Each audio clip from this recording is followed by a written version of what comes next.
Ben Cengiz Ateş Sönmez. Tinerci, balici, hırsız ve üçkağıtçı değilim. Kartoncuyum. Kimileri utanıp saklıyor, gizliyor. Kimileri ise görmezden geliyor. Unutmamaları gerekir ki biz varız. Her zaman da var olacağız. Bizler bu işi yaptığımız için bu memlekette geri dönüşüm devam ediyor.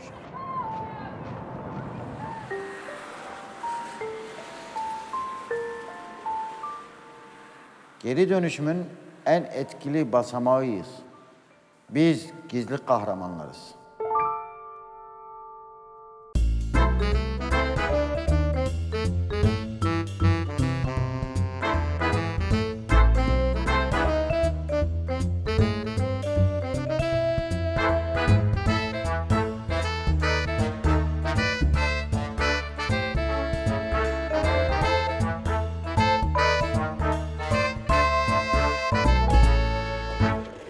Benden önce koş çöpe bak. Kartoncular, hurdacılar. Genel adıyla geri dönüşüm işçileri. Şimdiye kadar onları bu hayatın figüranı olarak gördük. Hatta varlıklarını fark etmedik bile. Oysaki onlar vardılar ve kahramandılar.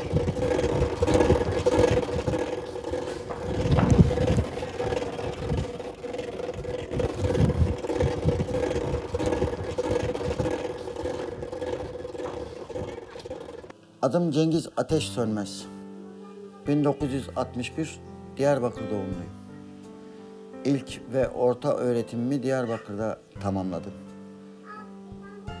Askerliğimi bitirdikten sonra kendime uygun bir ortam bulup da üretici olamadığım için İstanbul'a göç etmek zorunda kaldım. Burada bir müddet muhtelif işlerde çalıştıktan sonra şu anki eşimle evlendim. Bu evlilikten şu anda biri 15, biri 13, küçüğü de 3 yaşında olmak üzere 3 çocuk sahibiyim. Sağ olsun benim hanım da bana yardımcı oluyor çalışarak. Kendisi de bir hastanede çalışıyor, özel bir hastanede. Benim ve onun ortak düşüncemiz çocuklarımızı okutmak. Okutmak derken önce adam etmek. Çocuklarımı bu doğrultuda yetiştirmeye, devlete ve milletime faydalı birer insan olarak yetiştirmeye çalışıyorum. Bu benim ilk görevim. Cengiz Bey için aile her şeyden önce geliyor. En büyük mutluluğuysa her sabah işe gitmeden tüm ailesiyle sofra başında kahvaltı etmek.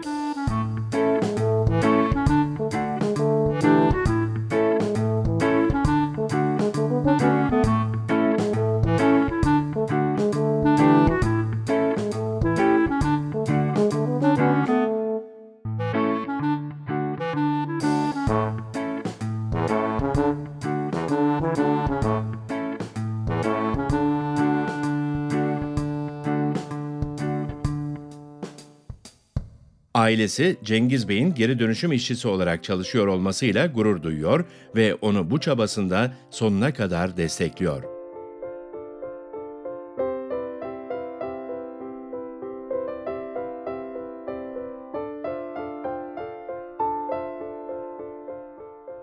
Karınca kararınca yağmasa da damlar düşüncesiyle en azından evimi aç bırakmıyorum.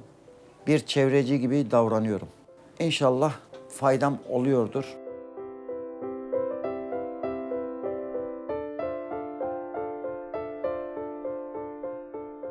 ...32 yıldır İstanbul'dayım. Resmen doğaya hasretim, tabiata hasretim, ağaca hasretim. Neredeyse yaprağın kalmadığı bir memlekette... ...en kötü ihtimalle doğaya faydam olsun düşüncesiyle... ...bu işteki itici güç olarak kullandığım çevrecilik düşüncesini bir hedef olarak belirttim. Cengiz Bey her ne kadar geçim derdiyle bu işi yapıyor olsa da geri dönüşüm işçiliğinin yerkürenin geleceği için ne kadar önemli olduğunun da farkında.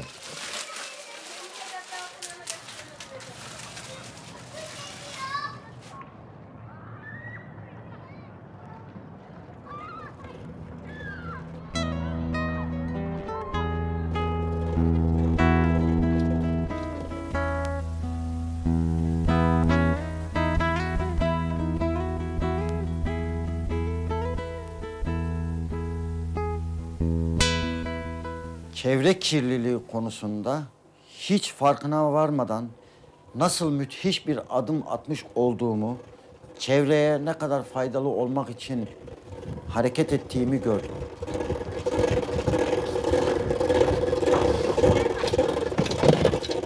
Geriye dönüşüm, en başta kartonu ele alırsak, kağıdı ele alırsak, dışarıya giden dövizleri, içerideki ağaçları kurtarmanın verdiği sevinç, evime götürdüğü lokmanın verdiği sevinci ikiye katlıyor.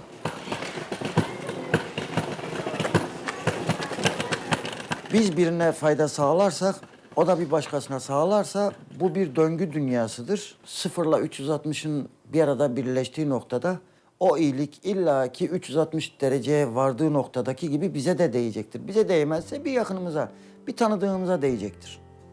Kaçamayız. 360 derecenin dışına kaçamayız.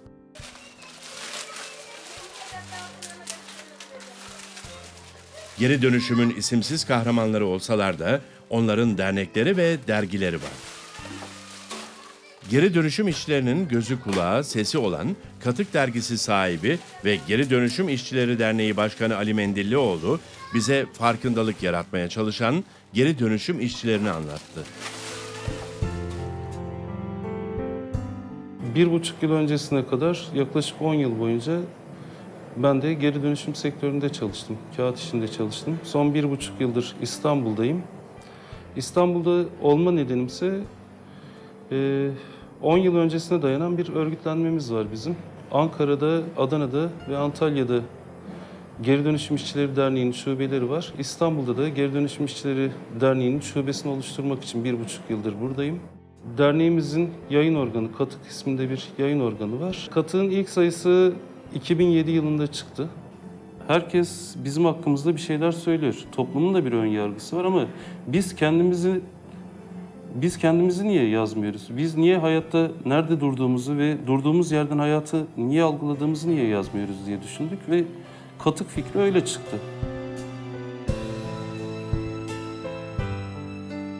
Bu alanda çok önemli bir boşluk varmış. Bizim kendimizin yani kendi aidiyetimizi oluşturma noktasında da bir boşluk varmış. Biz bir yere ait olmak istiyoruz ve kendimizi bir şekilde ifade etmek istiyoruz.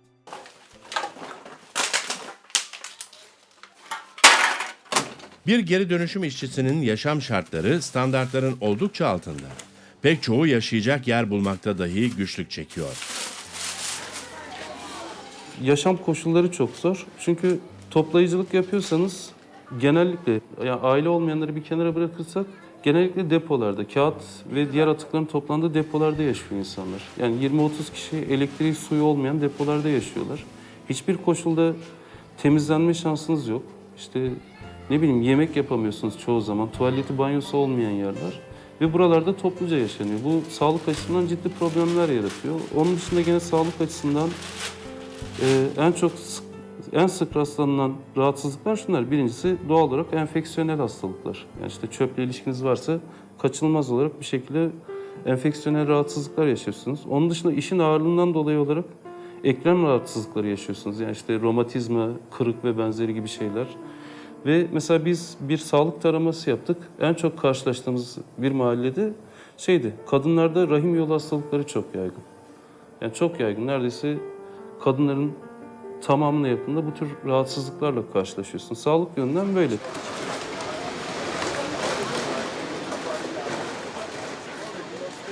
Eğitim meselesi işin başka bir boyutu. Çok sayıda vardır, çocuk işçi vardır bu alanda.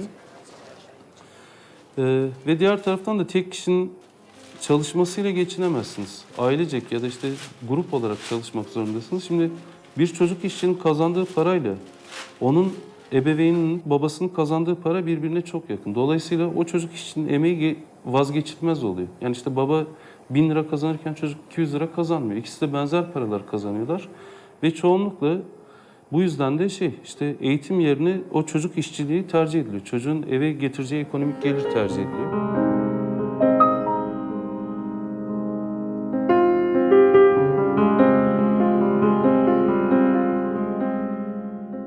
Geri dönüşüm işçiliğinin ağır şartları çalışanların sağlığını olumsuz yönde etkilese de Cengiz Bey ilerleyen yaşı ve sağlık sorunlarına rağmen geçimini sağlamak için çalışmaya devam etmek zorunda. Hem manen hem madden gerçekten zor bir iş. Örneğin yaşım, ikinci bir örnek dizimin sakatlığı. Ayrıca nakliye durumları söz konusu. Bu malı alıp toparlayıp yani son derece korkunç bir mücadele veriyoruz. Bu malı toplarken verdiğimiz mücadelenin haricinde taşıyıp götürüp ayıklayıp toptancıya satmamız başlı başına bir mücadele. Evet, mücadelesiz hiçbir iş yoktur ama 3 kişinin 4 kişinin yaptığı işi bir bünyede toplayıp netice elde etmeye çalışıyoruz.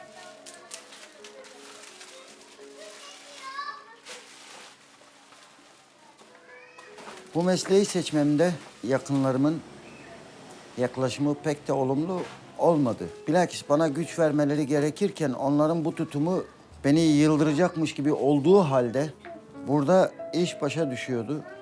Müthiş bir mücadele, kendimi adapte etme durumu söz konusu olmuştu. İşe çıkarken önce kendimi adapte ediyordum. Ama aslında zamanla bunun da yanlış olduğunu, çok yanlış olduğunu gördüm. Çünkü netice itibariyle bu bir iş idi. Iceberg'in suyun altında kalan kısmını göremediğimi gördükçe bunun ne kadar boş olduğunu anlamış oldum. Daha sonra gönül rahatlığıyla bir iş gözüyle bakıp şu anda son derece rahat bir şekilde hayatımı idame ettiriyorum. Geri dönüşüm işçileri çoğu zaman çevre halkının tepkili bakışlarına maruz kalıyorlar. Cengiz Bey de başlangıçta çevre halkının bu tepkileri yüzünden bu işe adapte olmakta oldukça zorlanmış.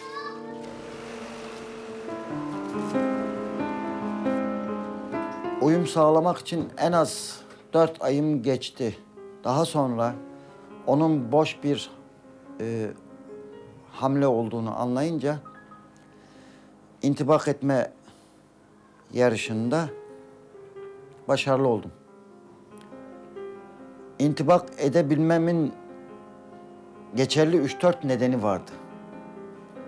Bunlardan birincisi hırsızlık yapmıyorum. Çocuklarımı aç bırakmıyorum. Kimseyi dolandırmıyorum. Bunlar benim için çok önemliydi.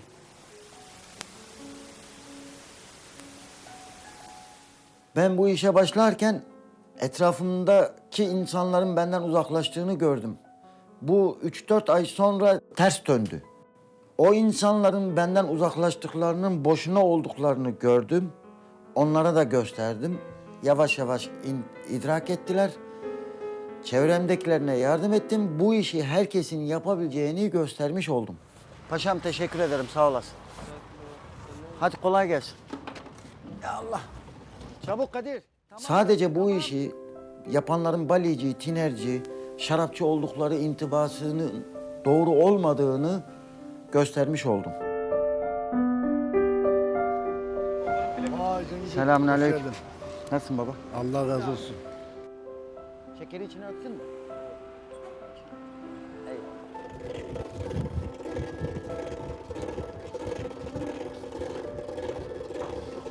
Geri Dönüşüm İşçileri Derneği Başkanı Ali Mendillioğlu da geri dönüşüm işçiliğinin toplumun algısında yanlış bir yer ettiği görüşünde hemfikir.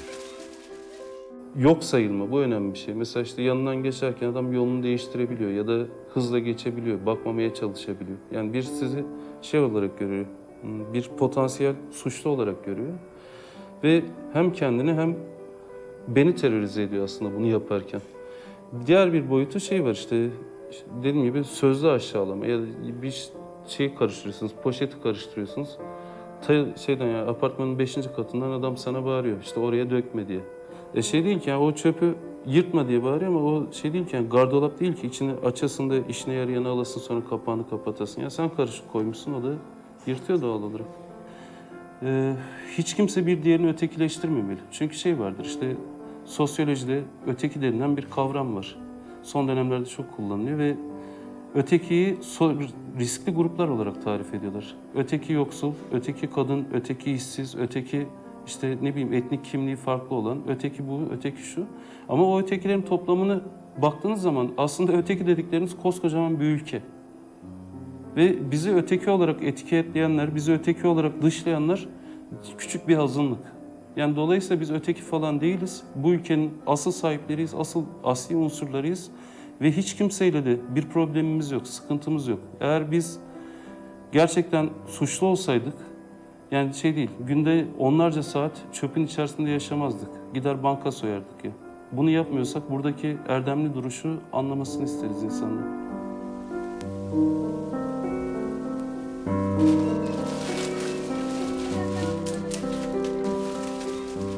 Cengiz Bey'in çalışma şartlarına birebir şahit olan komşusu ve apartman yöneticisi Mesut Ay'a geri dönüşüm işçiliğini ve Cengiz Bey'in günlük hayatını sorduk. Ailesi gibi Mesut Bey de Cengiz Bey'i ve yaptığı işi takdir ediyor.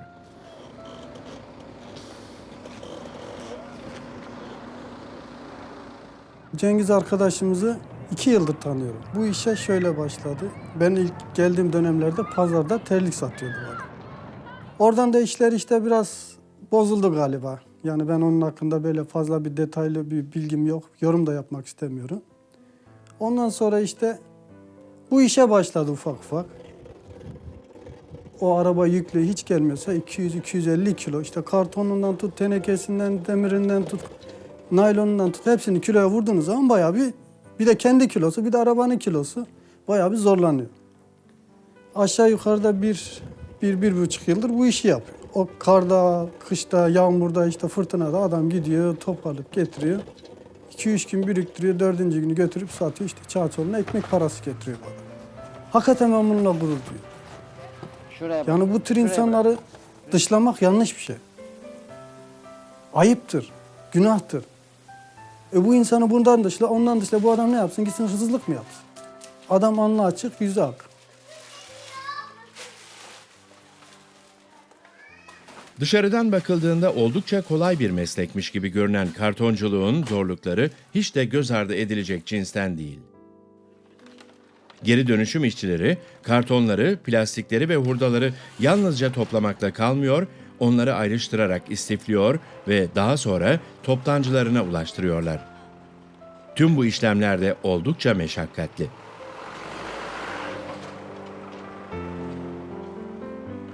Bayağı teferruatlı ve hedefleri hiç bitmeyen bir meslek. Aslında çok büyük rantlara sahne olan,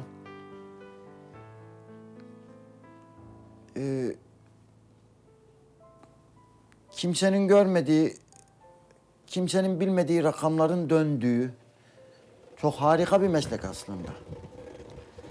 Dikkat ederseniz evinizdeki, mutfağınızdaki o çöp için kullandığımız plastik tenekenin dışarıdaki çöp bidonlarından hiçbir farkı yok. Kendimize dikkat edersek hijyenik ortamda çalışmışız gibi hiçbir farkı yok. Mesleğim çöpten başlıyor, yerden başlıyor. Marketlerden başlıyor, fabrika artıklarından başlıyor. Bunları toparlayıp düzenli bir şekilde ayırıp topladığım gün bekletmeden bu işin toptancısına. İlk adımı bu. Bu işin toptancısı da onu alıp üretici firmaya götürüyor. Hadi bak oğlum, orada bir pet var. Bir ülkenin gelişmişlik seviyesi ölçülürken dikkate alınan rakamlardan biri de geri dönüşüm miktarıdır. Dönüşebilen Ambalaj Malzemeleri Toplayıcıları ve Ayırıcıları Derneği TÜDAM'ın eski yönetim kurulu başkanı Ekrem Demircioğlu'ndan Türkiye'de geri dönüşüm sektörünün gelişimini dinledik.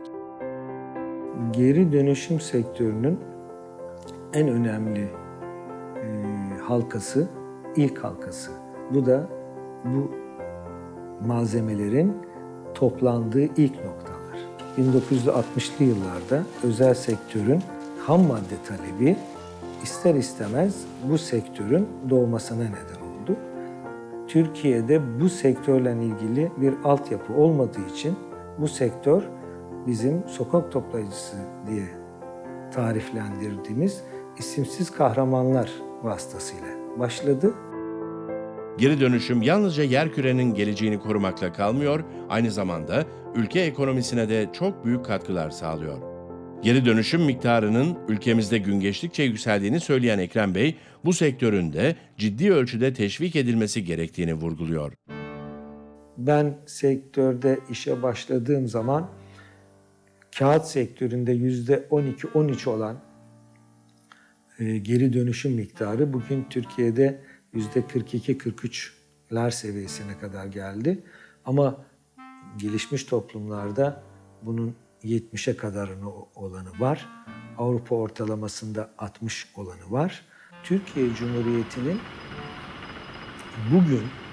bugün kullandığı kağıt konusundaki miktar yaklaşık 5 milyon ton civarında.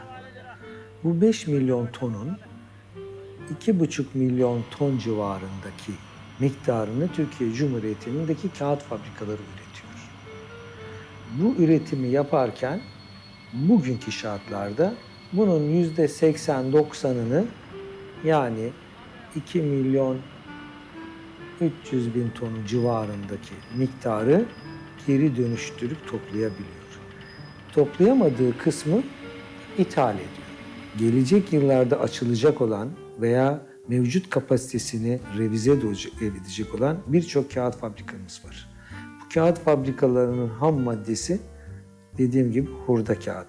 Ve siz hurda kağıdı bir düğmeye basarak bir günde 2 misline çıkartmanız mümkün değil.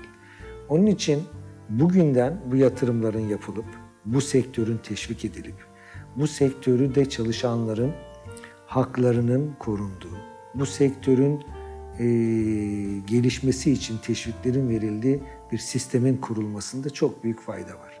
Kağıt sektörünün ham maddesi aslında ağaç. Siz ne kadar hurda kağıdı, geri dönüşebilen kağıdı toplayıp ekonomiye kazandırırsanız, dünyayı bir bütün olarak görürseniz, ürettiğiniz ağacı o kadar az keseceksiniz. Daha temiz bir dünya, daha yaşanabilir bir dünya için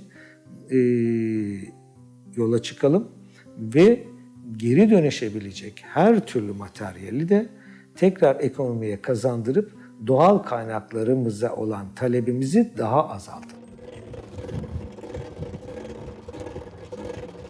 Geri dönüşüm dünyasının gizli kahramanlarından biri Cengiz Bey. O ve onun gibi yüzlercesi her gün yanımızdan geçip giderken omuzlarında dünyanın geleceğini taşıyarak biz onları fark etmesek de bizim için her gün kendi hayatlarıyla birlikte dünyayı da kurtarmaya devam ediyorlar.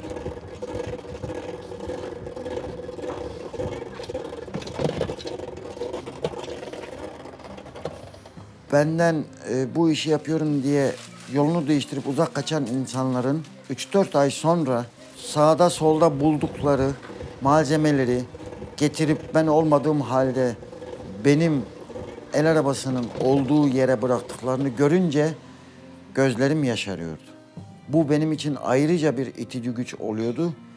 Bunun istenilirse neleri başarabileceğimizi göstergesinin en güzel örneğinin olduğunu görüyordum. Yani normal şartlar altında aslında dönüşüm dünyasında olduğumuz için kaçılacak hiçbir yer yok. Bu çöp de olsa bizim çöpümüz. Netice itibariyle görmediğiniz yerlerde bunları ayıklayıp arıtan, geriye dönüştüren yine bizim insanlarımız, yine bizim teşkilatımız.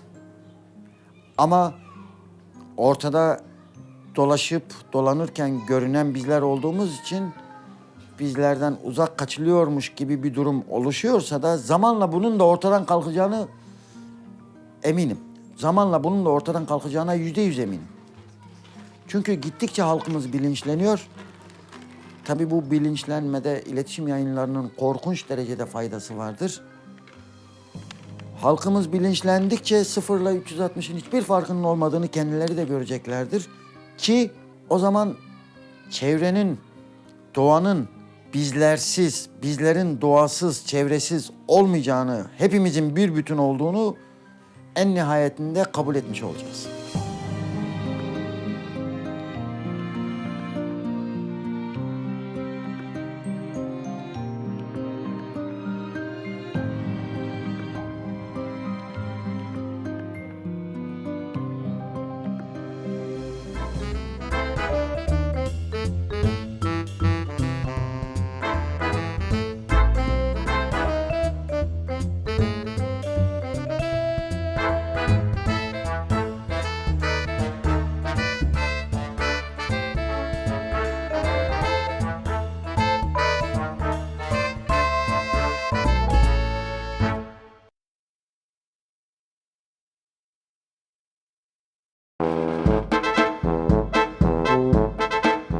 her gün okuduğumuz gazetenin, köşe yazarının, muhabirinin, imtiyaz sahibinin adını elbette ki biliriz. Peki ya gazete basım işçilerinin isimleri? Gecesini gündüzüne katarak çalışan gazete basım işçisi Haluk Turgut'un zorlu hayatını anlatan Gizli Kahramanlar, TRT Turizm ve Belgesel kanalında.